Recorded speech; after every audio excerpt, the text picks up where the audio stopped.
Start करते हैं ईंधन सेल। देखिए बच्चों, ईंधन सेल को फ्यूल सेल भी कहा जाता है। क्या कहा जाता है? फ्यूल सेल भी कहा जाता है।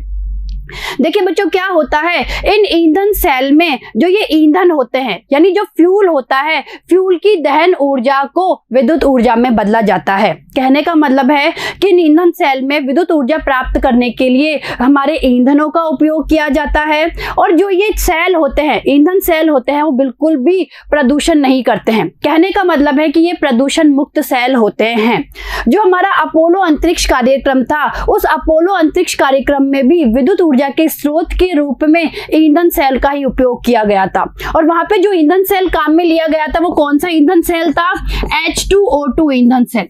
देखिए बच्चों, जो हमारा अपोलो अंतरिक्ष कार्यक्रम था, उसमें H2O2 ईंधन सेल का उपयोग किया गया था।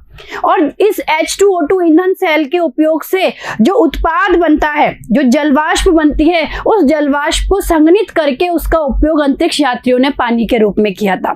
तो एक तो ये क्या होते हैं, ये जो ईंधन सेल होते हैं वो प्रदूषण मुक्त होते हैं, इनसे किसी भी प्रकार का प्रदूषण नहीं होता है। दूसरा, जब तक इनमें क्रिया कारकों का प्रवाह होता रहता है, कहने का मतलब है कि जब तक क्रिया कारक इसमें प्रवाहित होते रहते हैं, तब तक हमारा ये सेल काम करता रहता है। देखिए बच्चों, इन ईंधनों के द्वारा विद्युत ऊर्जा का जो उत्पादन होता है वो तो बहुत पहले से ही किया जा रहा है। इसके लिए क्या किया जाता है? जीवाश्मीय ईंधनों की सहायता से जो जल होता है, जल को उच्च दाब पर गर्म किया जाता है, ठीक है, और उसके द्वारा टरबाइन चलाए जाते हैं और टरबाइन के द्वारा विद्युत ऊर्जा का उत्पादन किया जाता है। ये प्रक्रिया हमारे संयंत्रों में चलती है जहाँ पे कि विद्युत का उत्पादन होता है। लेकिन जो ये प्रक्रम होता है, ये जो प्रक्रिया होती है, ये प्रक्रिया एक तो बहुत ही लंबी प्रक्रिया होती है और दूसरा इसमें क्या होता है? प्रदूषण होता है। तो देखिए बच्चों, इसलिए आजकल ईंधन सेल का उपयोग किया जा रहा है। तो हम पढ़ लेते हैं अब ईंधन सेल के बारे में कि ईंधन सेल क्या होते हैं। देखिए बच्चों, ध्यान दीजिएगा। ऐसे गैल्वेनिक सेल, देखिए बच्चों, ईंधन सेल गैल्वेनिक सेल होते हैं, ध्यान दीजिएगा, गैल्वेनिक सेल। ऐसे गैल्वेनिक सेल जिनमें हाइड्रोजन यानी H2, मेथेन यानी CH4 तथा मेथेनॉल यानी CH3OH आदि ईंधनों की दहन ऊर्जा को सीधे ही विद्युत ऊर्जा में परिवर्तित किया जाता है, ईंधन सेल कहलाते हैं। भाई मैंने अभी अभी आपको बताया कि इसमें क्या किया जाता है, जो हमारा फ्यूल है यानी हमारा जो ईंधन है, उसकी दहन ऊर्जा को सीधे ही विद्युत ऊर्जा में परिवर्तित किया जाता है। आगे देखिए, इनमें हाइड्रोजन तथा ऑक्सीजन के संयोग से जल बनने की अभिक्रिया का उपयोग किया जाता है। यानी इनमें जो अभिक्रिया होती है, मुख्य रूप से जो ईंधन सेल होते हैं, जैसे H2O2 ईंधन सेल है जिसके बारे में हम यहाँ अध्ययन करेंगे, तो ये कहा जाता है कि इनमें हाइड्रोजन तथा ऑक्सीजन के संयोग से जल बनने की अभिक्रिया का क्या होता है? उपयोग होता है। आगे देखिए बच्चों, ईंधन सेल में H2 तथा O2 गैसों के बुलबुलों को सरंध्र कार्बन इलेक्ट्रोडों के माध्यम से सांद्र जलीय NaOH विलयन में प्रवाहित किया जाता है। ठीक है, यानी कहने का मतलब है कि ईंधन सेल में क्या होता है?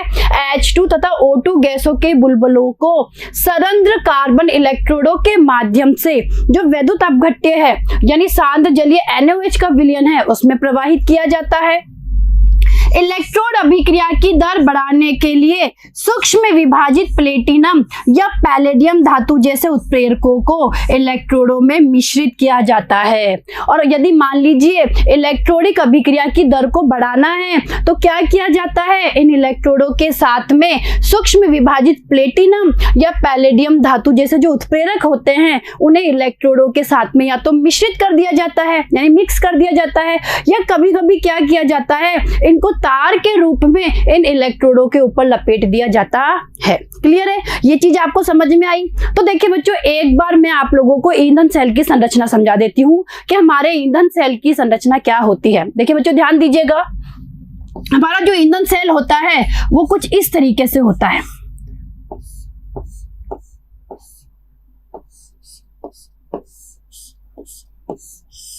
देखिए बच्चों, कुछ इस तरीके की बनावट हमारे ईंधन सेल में होती है। इसमें 2 कार्बन के इलेक्ट्रोड होते हैं। ये 2 क्या होते हैं? कार्बन के इलेक्ट्रोड होते हैं। ये दोनों कार्बन के इलेक्ट्रोड सरंध्र होते हैं। कैसे होते हैं? सरंध्र, यानी जिनमें छोटे छोटे छेद होते हैं, जिसे हम पोरस भी कह सकते हैं। ये दोनों कार्बन के इलेक्ट्रोड होते हैं जो सरंध्र इलेक्ट्रोड है। क्लियर है? इसमें एक तरफ से यहां से हाइड्रोजन गैस प्रवाहित की जाती है और एक तरफ से यहां से ऑक्सीजन गैस प्रवाहित की जाती है। क्लियर है? और यहां बीच में देखिए बच्चों, यहाँ पे बीच में एक वैद्युत अपघट्य भरा रहता है और वो वैद्युत अपघट्य होता है इसमें सांद्र जलीय, देखिए बच्चों ध्यान दीजिएगा, कौन सा होता है? सांद्र जलीय NaOH का विलयन। सांद्र जलीय NaOH का विलयन, ये इसके अंदर भरा हुआ रहता है विलयन। देखिए बच्चों, वापस समझने की कोशिश कीजिए कि इस तरीके की कुछ संरचना होती है हमारे ईंधन सेल की, जिसमें ये जो कार्बन इलेक्ट्रोड है, ये 2 कार्बन इलेक्ट्रोड होते हैं और ये दोनों कार्बन इलेक्ट्रोड सरंध्र होते हैं। सरंध्र का मतलब है छिद्रित होते हैं। इनके बीच में सांद्र जलीय NaOH का विलयन भरा हुआ होता है। ये जो बीच में भरा हुआ है, यहाँ एक तरफ से H2 गैस प्रवाहित की जाती है और एक तरफ से O2 गैस प्रवाहित की जाती है। क्लियर है? तो ये संरचना आप लोगों को समझ में आई। ठीक है, देखिए ये तो व्यवहार करता है एनोड की तरह और ये व्यवहार करता है कैथोड की तरह। देखिए बच्चों ध्यान दीजिएगा, मैं वापस बता रही हूं भाई, ये जो है मैं इधर लिख देती हूं, ये व्यवहार करता है एनोड की तरह, एनोड। ठीक है, इधर लिख देती हूं, ये एनोड है और ये क्या है? कैथोड है। ठीक है, कैथोड है। अब देखिए बच्चों, ये नेगेटिव है, ये पॉजिटिव है। तो ये संरचना होती है हमारे किसकी? ईंधन सेल की। और जो उत्पाद बनता है वो उत्पाद यहां से क्या निकल जाता है? बाहर निकल जाता है। यानी जो उत्पाद जल बनता है वो यहां से क्या हो जाता है? बाहर निकल जाता है। तो ये संरचना हमने किसकी पढ़ी? ईंधन सेल की संरचना पढ़ी। अब देखिए बच्चों, जो ये ईंधन सेल होता है ये एक गैल्वेनिक सेल होता है। भाई ईंधन सेल भी क्या होता है? गैल्वेनिक सेल होता है। और इसमें एनोड पर तो होता है ऑक्सीकरण। क्या होता है? एनोड पे तो होता है ऑक्सीकरण और कैथोड पे क्या होता है? अपचयन होता है। तो देखिए बच्चों, एनोड पे क्या अभिक्रिया होती है? इस एनोड पे क्या होता है? जो ये हाइड्रोजन है, जो ये हाइड्रोजन है, जैसे ही यहाँ पे बेटा हाइड्रोजन जाएगी, यहाँ से हाइड्रोजन अंदर भेजी जाएगी, तो इन इलेक्ट्रोडों के छिद्रित होने के कारण ये हाइड्रोजन गैस कहाँ जाने की कोशिश करती है? यहाँ अंदर। भाई हाइड्रोजन यहाँ अंदर जाने की कोशिश करती है और ये जो हाइड्रोजन गैस है ये क्या करती है? OH- से क्रिया करके। भाई ये OH- कहाँ से आया? आप लोगों को पता है कि जो NaOH टूटता है, NaOH कैसे टूटता है? Na तो टूटता है प्लस का और OH टूटता है माइनस का। क्लियर है? ये आप सबको पता है। तो देखिए जैसे ही ये हाइड्रोजन इसके अंदर जाती है तो क्या होगा? ये OH- से क्रिया कर लेती है। तो देखिए क्या अभिक्रिया होगी? 2H2 प्लस 4OH-, इससे बन जाएंगे 4 तो जल के अणु और ये 4 इलेक्ट्रॉन बाहर निकल जाएंगे। तो देखिए बच्चों, ये अभिक्रिया कहाँ होती है? एनोड पे। एनोड पे क्या होती है? ये अभिक्रिया होती है और ये है ऑक्सीकरण अभिक्रिया। कहने का मतलब है एनोड पे होता है ऑक्सीकरण, हाइड्रोजन का यहाँ पे क्या हो रहा है? ऑक्सीकरण हो रहा है। तो देखिए बच्चों, जो ये 4 जल के अणु और इलेक्ट्रॉन बने, ये यहाँ बीच में रहते हैं। 4 तो जल के अणु और 4 इलेक्ट्रॉन। ठीक है, यानी यहाँ बीच में रहते हैं 4 जल के अणु। देखिए बच्चों, 4 तो जल के अणु और ये जो 4 इलेक्ट्रॉन है यहाँ बीच में रहते हैं। भाई यही चीज मैंने यहाँ लिखी है, ये दोनों चीजें 4H2 और 4 इलेक्ट्रॉन मैंने यहाँ लिखे हैं। देखिए बच्चों, वापस लिख देती हूँ। देखिए 4H2O, 4H2O और ये 4H2 और ये 4 इलेक्ट्रॉन कहाँ रहते हैं? यहाँ रहते हैं। अब इनमें क्या होता है? यहाँ से प्रवाहित की जाती है ऑक्सीजन। क्या प्रवाहित की जाती है? ऑक्सीजन। अब भाई ऑक्सीजन भी तो यहाँ अंदर आने की कोशिश करेगी क्योंकि इलेक्ट्रोड क्या है? सरंध्र है। अब ये जो ऑक्सीजन है, जब ये ऑक्सीजन यहाँ अंदर आएगी, ठीक है, तो ये जो ऑक्सीजन है ये 2 तो जल के अणु और इन 4 इलेक्ट्रॉनों से क्या कर लेगी? क्रिया कर लेगी। तो देखिए कैथोड पे क्या होता है? अपचयन होता है। कैथोड की अभिक्रिया देखिए भाई, ऑक्सीजन और ऑक्सीजन 2 तो H2O से और इन 4 इलेक्ट्रॉन से क्रिया करके क्या बना लेगी? 4OH- का निर्माण कर लेगी। ठीक है। तो देखा आपने कि एनोड पे तो क्या हो रहा है, ऑक्सीकरण की क्रिया हो रही है, जबकि हम कैथोड की बात करें तो कैथोड पे यहाँ पे क्या हो रहा है, कैथोड पे अपचयन हो रहा है। तो देखिए बच्चों, ये अभिक्रिया होती है हमारे ईंधन सेल के एनोड और कैथोड पर। क्लियर है। तो ये क्रियाविधि आपको समझ में आई। यहाँ पे जो अतिरिक्त जल के अणु बनते हैं, जो उत्पाद के रूप में जल बनता है, वो यहाँ से क्या हो जाता है, बाहर निकल जाता है। देखिए बच्चों, एक चीज और समझना कि जब तक यहाँ पर अभिकारकों का प्रवाह बना रहता है तब तक हमारे ईंधन सेल काम करते रहते हैं। यानी कहने का मतलब है यहाँ से हाइड्रोजन गैस जाती है और यहाँ से हाइड्रोजन गैस बाहर निकल जाती है। ये इनलेट है, ये आउटलेट है, यानी यहाँ से हाइड्रोजन गैस गई, यहाँ से बाहर। ऐसे यहाँ से ऑक्सीजन गैस अंदर गई और यहाँ से ऑक्सीजन गैस बाहर निकल गई। तो ये प्रक्रिया हमारे ईंधन सेल की होती है। तो देखिए बच्चों, आपको ईंधन सेल का ये डायग्राम और ईंधन सेल की ये एनोडिक और कैथोडिक अभिक्रियाएं समझ में आई होगी। तो थोड़ा हम इसके बारे में पढ़ लेते हैं। आगे देखिए बच्चों, ये जो संरचना है ये आपकी किताब में ईंधन सेल की संरचना दी हुई है, जो मैंने आपको बहुत अच्छे से समझा दिया। भाई यहाँ से हाइड्रोजन गैस जाती है, यहाँ से ऑक्सीजन जाती है, और देखिए यहाँ से हाइड्रोजन गैस प्रवाहित होती है, यहाँ से ऑक्सीजन। और ये जो इलेक्ट्रोड है, ये जो एनोड और कैथोड करके आपको इलेक्ट्रोड दिखाए गए हैं, देखिए बच्चों इस तरीके से ये इलेक्ट्रोड क्या होते हैं, पोरस होते हैं। ये सरंध्र इलेक्ट्रोड होते हैं। क्या होते हैं ये? सरंध्र इलेक्ट्रोड होते हैं। यहाँ बीच में यहाँ पे वैद्युत अपघट्य भरा रहता है। देखिए जलीय वैद्युत अपघट्य। और कौन सा वैद्युत अपघट्य है? यहाँ पे भरा हुआ रहता है NaOH, यानी सांद्र जलीय NaOH का विलयन यहाँ पे भरा रहता है। ये व्यवहार करता है ये एनोड की तरह और ये व्यवहार करता है कैथोड की तरह। और ये संरचना मैं आपको बहुत अच्छे से समझा चुकी हूँ ईंधन सेल की। क्लियर है। तो ये कहानी आपको समझ में आई होगी यहाँ तक की। अब देखिए बच्चों, इनमें निम्न अभिक्रिया होती है। देखिए बच्चों, अभिक्रिया क्या क्या होती है मैं आपको समझा चुकी हूँ। कैथोड पे देखिए O2 प्लस 2H2O और 4 इलेक्ट्रॉन मिलके क्या बन गया, 4OH माइनस बन गया। अरे भाई, ये अभिक्रिया मैंने आपको समझाई है ना। देखिए बच्चों, ये अभिक्रिया मैंने आपको समझाई है कि O2 2H2O और 4 इलेक्ट्रॉन से 4OH माइनस बन गए। तो ये वही तो अभिक्रिया है। तो देखिए ये हमारी कैथोड की अभिक्रिया है और कैथोड पे क्या हो रहा है, अपचयन। कैथोड पे क्या हो रहा है, अपचयन।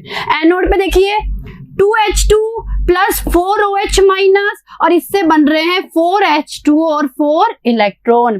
तो ये अभिक्रिया भी मैंने आपको समझाई हुई है, एनोडिक अभिक्रियाएं। और एनोड पे क्या हो रहा है, ऑक्सीकरण हो रहा है।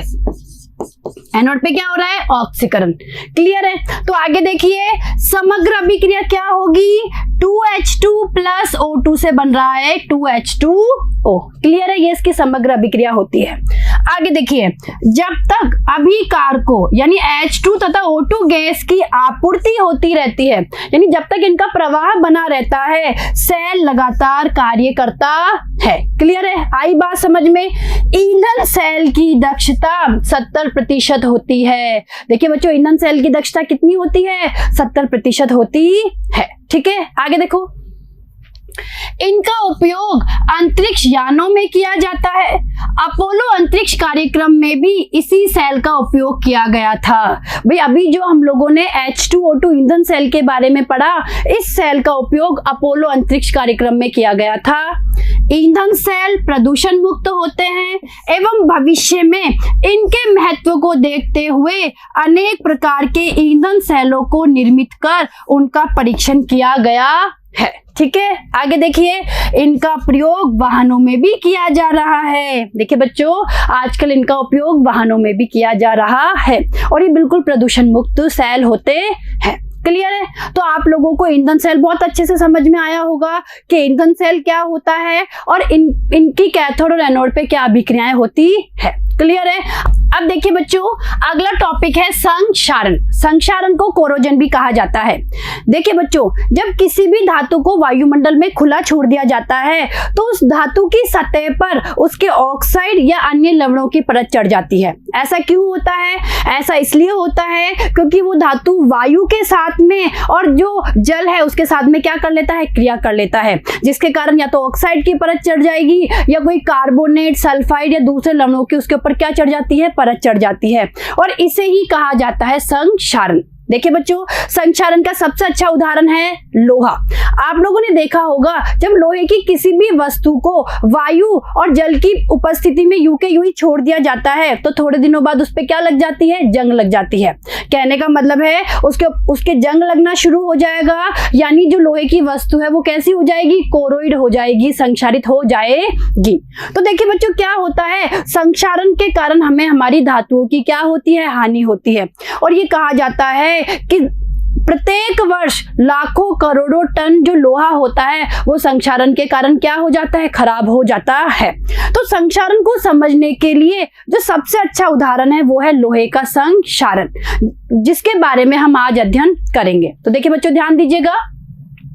जल तथा वायु की उपस्थिति में धातुओं की सतह पर उनके ऑक्साइड या अन्य लवणों जैसे सल्फाइड, सल्फेट, कार्बोनेट की परत चढ़ना ही संक्षारण कहलाता है। मैंने अभी आपको समझाया।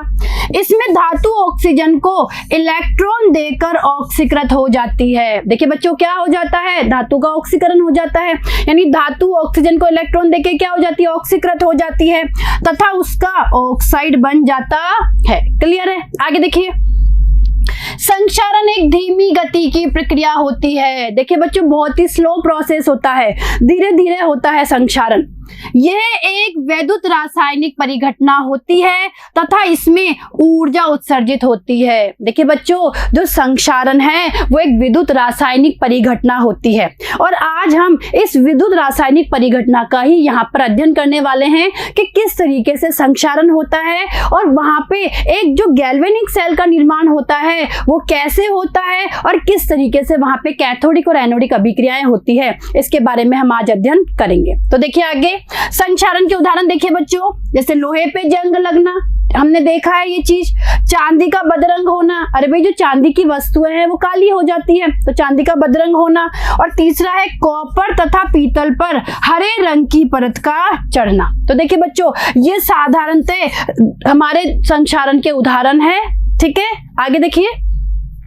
संक्षारण के कारण भवनों, पुलों, जहाजों तथा धातुओं से बनी वस्तुओं विशेषकर लोहा को काफी क्षति पहुंचती है और प्रतिवर्ष करोड़ों रुपए की हानि होती है। मैंने अभी आपको बताई ये बात। देखिए बच्चों, अब ये संक्षारण के बारे में हम थोड़ा समझ लेते हैं कि कोई भी धातु है, अगर धातु ऑक्सीकरण के द्वारा धात्विक यौगिक में बदल रही है और ऊर्जा बाहर निकल रही है तो ये क्रिया होती है संक्षारण। क्या होती है? संक्षारण। और जो संक्षारण की क्रिया होती है वो निष्कर्षण, यानी धातु निष्कर्षण की बिल्कुल क्या होती है, अपोजिट होती है। और धात्विक यौगिक और ऊर्जा के द्वारा किसी भी धात्विक यौगिक का धातु में बदलना क्या कहलाता है? निष्कर्षण कहलाता है या अपचयन कहलाता है। तो कहने का मतलब है जो ये संक्षारण की प्रक्रिया होती है ये निष्कर्षण की प्रक्रिया की उल्टी होती है, यानी इसमें क्या होता है, धातु धात्विक यौगिक में बदल जाती है और ऊर्जा बाहर निकलती है। आई बात समझ में? आगे देखिए।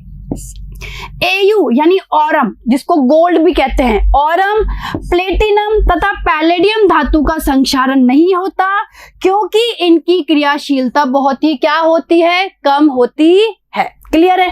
आगे देखिए बच्चों, अब हम पढ़ेंगे लोहे का संक्षारण। देखिए बच्चों, संक्षारण को समझने का जो सबसे अच्छा उदाहरण है वो है लोहे का संक्षारण, जिसके बारे में हम अध्ययन करेंगे। तो देखिए, लोहे का संक्षारण जिसे जंग लगना भी कहते हैं, रस्टिंग ऑफ आयरन, इंग्लिश में क्या कहा जाता है, रस्टिंग ऑफ आयरन कहा जाता है। तो ये जल व वायु की उपस्थिति में होता है। लोहे से बनी किसी वस्तु के विशेष स्थल पर जब ऑक्सीकरण होता है तो वह स्थान एनोड का कार्य करता है तथा निम्न अभिक्रिया होती है। देखिए बच्चों, जो ये संक्षारण होता है वो धातु की किसी एक जगह से स्टार्ट होता है और जहां से ये शुरू होता है वो स्थान एनोड की तरह कार्य करता है और वहां पे लोहे का क्या हो जाता है, ऑक्सीकरण हो जाता है। और देखिए क्या अभिक्रिया होती है, ये अभिक्रिया होती है, यानी Fe 2Fe और इसमें से इलेक्ट्रॉन बाहर निकल जाते हैं तो 2Fe + 2 + 4 इलेक्ट्रॉन। क्लियर है? ये चीज समझ में आई, यानी इस तरीके से ये अभिक्रिया होती है। आगे देखिए। एनोड पर मुक्त इलेक्ट्रॉन धातु के द्वारा प्रवाहित होकर दूसरे स्थान पर पहुंचते हैं तथा वहां H+ आयन की उपस्थिति में ऑक्सीजन का अपचयन करते हैं। तो देखिए बच्चों, वहां पे जो इलेक्ट्रॉन मुक्त हो रहे हैं वो इलेक्ट्रॉन धातु के द्वारा प्रवाहित होकर दूसरे स्थान पे जाएंगे, यानी धातु की दूसरी जगह पर जाएंगे और वहां H+ आयन की उपस्थिति में ऑक्सीजन का क्या होता है, अपचयन होता है। तो इस तरीके से वहां पे कैथोडिक और एनोडिक क्रिया होती है। देखिए बच्चों, एक बार इसको समझने की कोशिश करना। देखिए बच्चों, ये हम लोग मान लेते हैं कोई लोहे की वस्तु है। देखिए बच्चों, क्या है, ये कोई लोहे की वस्तु है और यहाँ पे इसके ऊपर पानी की बूंद है। क्या है ये, पानी की बूंद, पानी की बूंद। यानी कहने का मतलब है कोई लोहे की वस्तु है और ये जो लोहे की वस्तु है ये वायु और नमी के संपर्क में है। ठीक है, ये पानी की बूंद है। अब हम मान लेते हैं यहां से कोरोजन स्टार्ट हो रहा है।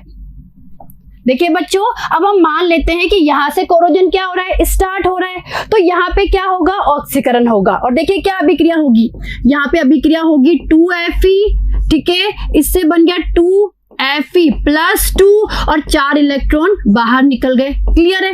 और ये जो स्थान है जहां पे ये अभिक्रिया हो रही है, यानी जहां पे ऑक्सीकरण हो रहा है, ये स्थान कहलाता है एनोड। क्या कहलाता है, एनोड। और एनोड पे क्या हो रहा है, ऑक्सीकरण। एनोड पे क्या हो रहा है, ऑक्सीकरण। क्लियर है। अब देखिए बच्चों, जो ये 4 इलेक्ट्रॉन बने हैं, समझने की कोशिश करना, जो ये 4 इलेक्ट्रॉन हैं, ये इलेक्ट्रॉन यहाँ दूसरी जगह जाएंगे। ठीक है, यहाँ दूसरी जगह जाएंगे। 4 इलेक्ट्रॉन है, ये इधर जाएंगे और यहाँ पे ये क्या करेंगे, ऑक्सीजन से क्रिया करेंगे। देखिए क्या अभिक्रिया होगी यहाँ पर, देखिए ये समझने की कोशिश कीजिए।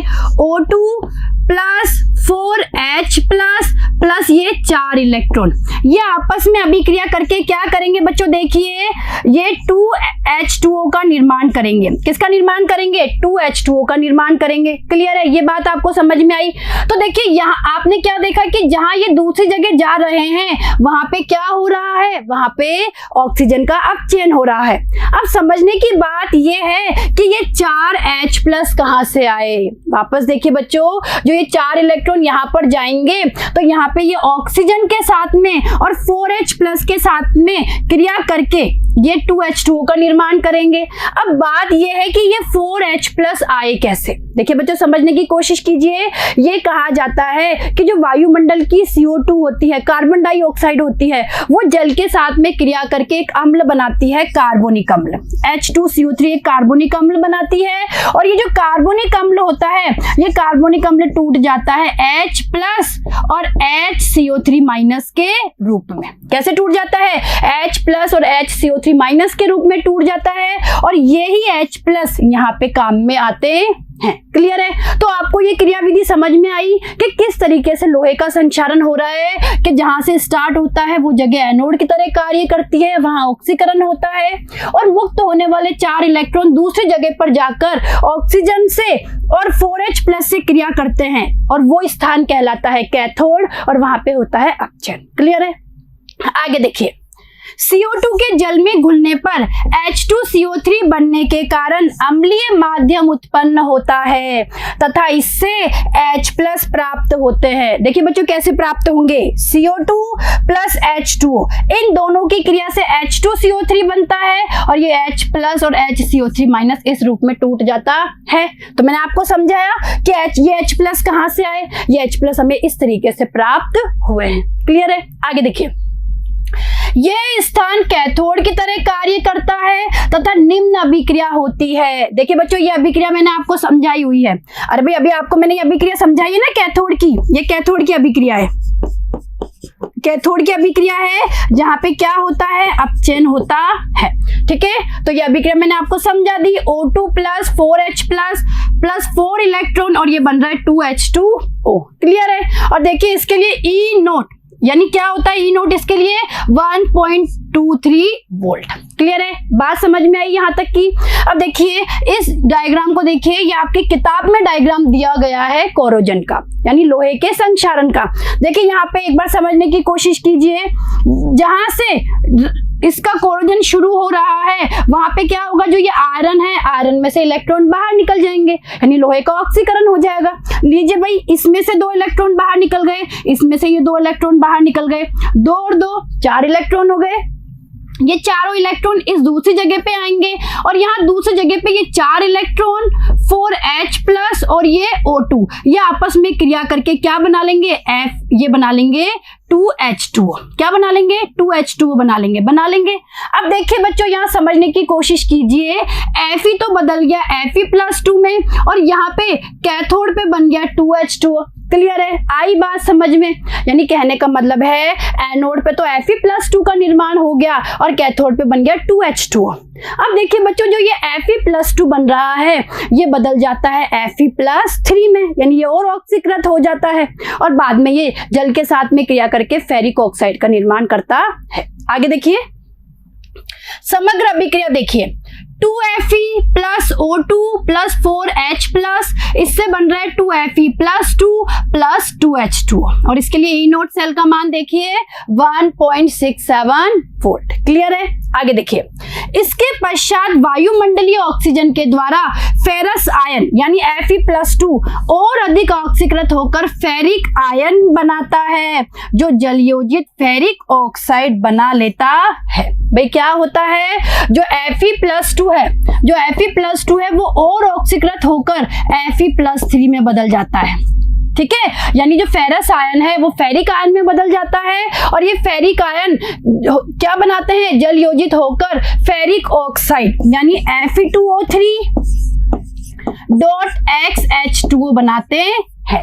क्लियर है यहाँ तक का, जो जंग के रूप में दिखाई देते हैं, इसके साथ ही H+ आयन पुनः उत्पन्न हो जाते हैं। ठीक है, तो कहने का मतलब है जो Fe+2 से Fe+3 आयन बने वो फेरिक ऑक्साइड बना लेते हैं, जल योजित फेरिक ऑक्साइड, और जंग के रूप में दिखाई देते हैं। क्लियर है, तो ये क्रियाविधि आपको समझ में आई जंग की। आगे देखिए, संक्षारण को रोकने के उपाय। देखिए बच्चों, हम कोरोजन को कैसे रोक सकते हैं, समझिएगा।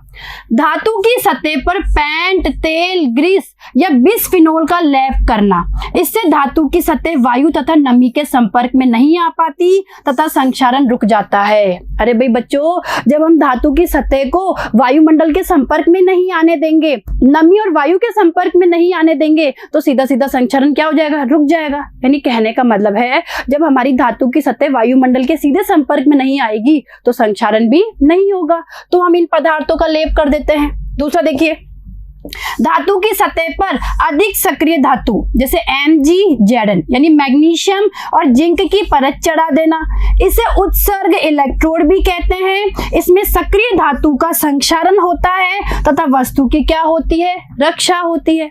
ठीक है, अगला देखिए, धातु की सतह पर अक्रिय धातु जैसे एसिन की परत चढ़ाना, और चौथा क्या है, लोहे पर जंग रोधी विलयन जो किसका होता है, क्षारीय सोडियम फॉस्फेट तथा क्रोमेट विलयन की परत चढ़ाना, और यह परत अविलय रक्षी परत की तरह कार्य करती है। क्लियर है, तो देखिए बच्चों, आप लोगों को आज के दोनों टॉपिक समझ में आए होंगे, ईंधन सेल और संक्षारण।